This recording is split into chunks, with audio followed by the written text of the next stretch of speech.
Welcome back to Great Day. For many, this is the most wonderful time of the year, but for those who are grieving, the holidays amplify that loss. Bo's Place is a bereavement center where grief support groups for children, adults, and families can gather and heal. That service is free. Julie Hogg and Debbie Leader from Bo's Place join us with more on the mission and how you can help those who are grieving. Good morning. Good morning. If you live long enough, you're going to lose somebody. You're going to know somebody, right? For you, that happened early, Julie. It did. I experienced the death of my dad when I was 14. So I was very young when I experienced the first death. Yeah. How did you metabolize that? Because I think maturity gives you some. While the hurt is there for everybody, maturity gives you some ways, some coping mechanisms. But for kids, sometimes it's a little different. Sometimes it can be you cope even much better, or you can't cope at all.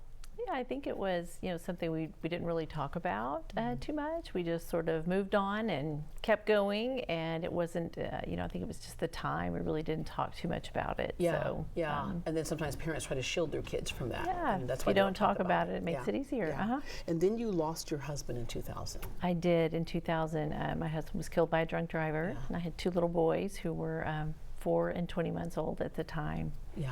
Wow. Okay. You received help from Bo's Place. What did you know to be able to reach out there? Because sometimes, we're all on our own and friends can mean well, but having something like Bo's Place does so much more. Yeah, I was actually referred to Bo's Place, and it was a very lonely time, very isolating time for me. I didn't know anyone else who had experienced the death of a spouse, and so I was referred to Bo's Place and joined a group there, and really found comfort in just being with other people who understood what I was going through. That is so important. I remember because when my brother was also killed by a drunk driver, and by the way, I know we just did a segment on wine, but we all advocate drinking responsibly. It's not the bottle itself; it's what people do with it, right? And getting behind the wheel of a car. But it was the strength in numbers thing when people would come and say, I have a sibling or whatever. It just you felt comforted in a way. All right, Debbie, your first dealing with grief was a grandparent. Yes, my grandmother passed away in 2002, and it was so impactful because she's my role model. Yeah, because a lot of people will expect to go, okay, our grandparents are a little bit older, but what she meant to you was that. So how did you metabolize that? Oh, wow. Probably not as well as I could have. I wish there would have been a Bo's Place at the time that I experienced that loss, because that's one thing is that we have a focus on kids at Bo's Place, but we also cater to adults that go through a loss as well. Yeah. So in hindsight, it would have been great to have been in an adult group to handle the loss of my grandmother. Yeah, but that's what inspired you to help other people, right? Because we don't have a playbook on this when it happens. A lot of times we avoid it. Like we don't make funeral arrangements, we don't do any of that stuff because we want to avoid it, but it is inevitable that we will lose somebody at some point, and then inevitable that we will be the ones that are gone as well. All right, Bo's Place, nonprofit bereavement center, and we, as we mentioned earlier, grief support groups for different groups of people. Going back to the children piece, I remember my mom looked at me and said, "You don't understand," and I was like, "But he's my brother. I loved him." She goes, "He was my child." It was like a competition. And it's like we're not competing over who's hurting more, but children sometimes need to be able to express themselves in a different way. And as we mentioned earlier, parents sometimes want to shield them. Sometimes they need to talk. Yeah, and that's what at Bo's Place, our groups are really, really designed around the children or with other children who are about their age and who've experienced a similar death.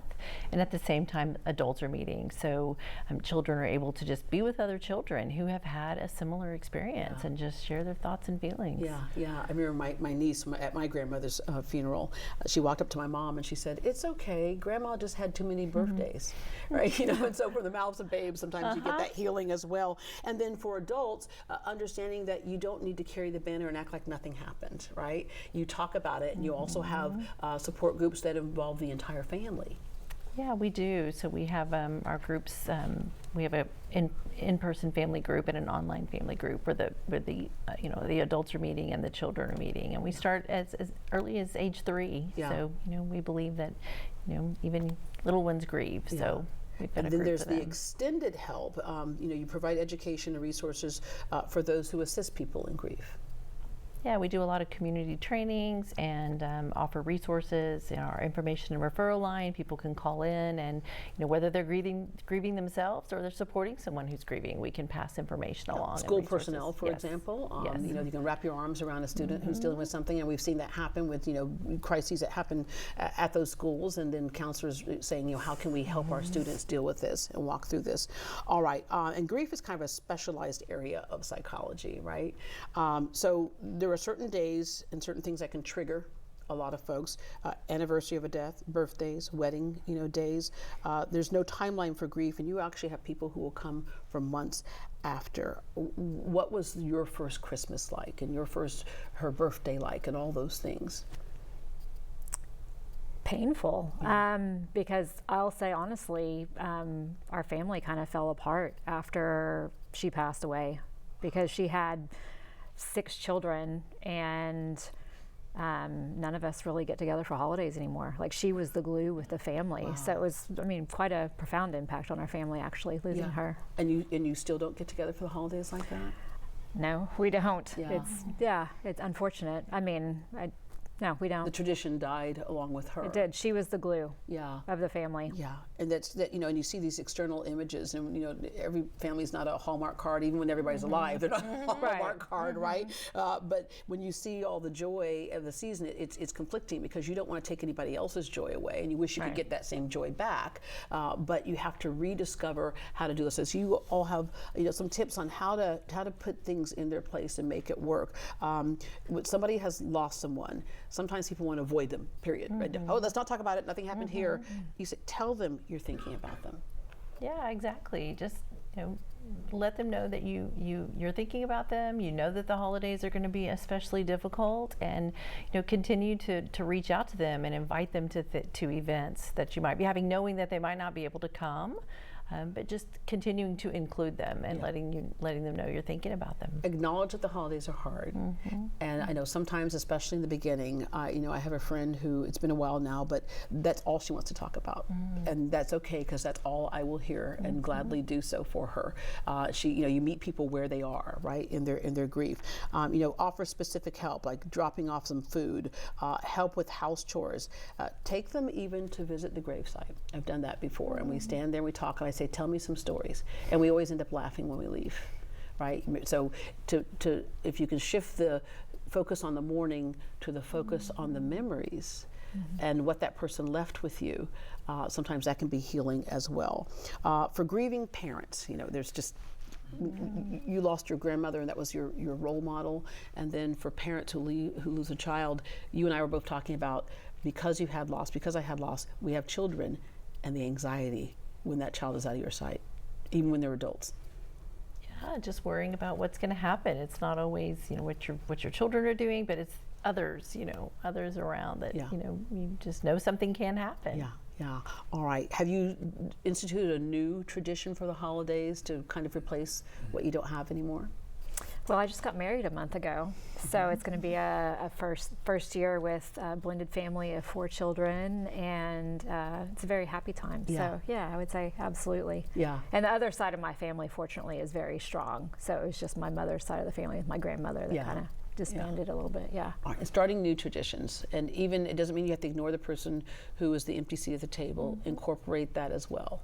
Yeah, just finding ways to remember that person. We sometimes, families will sometimes set a place at the table, or, during that meal time, just cook their favorite food, or just something to, remember them by, so that they are still included in the festivities and in the holiday. I mentioned earlier, the services there are free to people who need them. Doesn't mean that they don't cost money to do. They do cost money to do. So your biggest fundraiser of the year is the Hearts of Hope dinner. Tell us about that dinner and what people can expect. No, absolutely. It's critical that we have the funds to not only support the current programs, but ideally grow our programs as well. So the Hearts of Hope dinner will be Thursday, January 29th at the Post Oak Hotel. And during the Hearts of Hope event, we actually have a Robin Bush Award recipient each year. This year, Dr. David Sandberg, who's a renowned pediatric neurosurgeon, is the award recipient.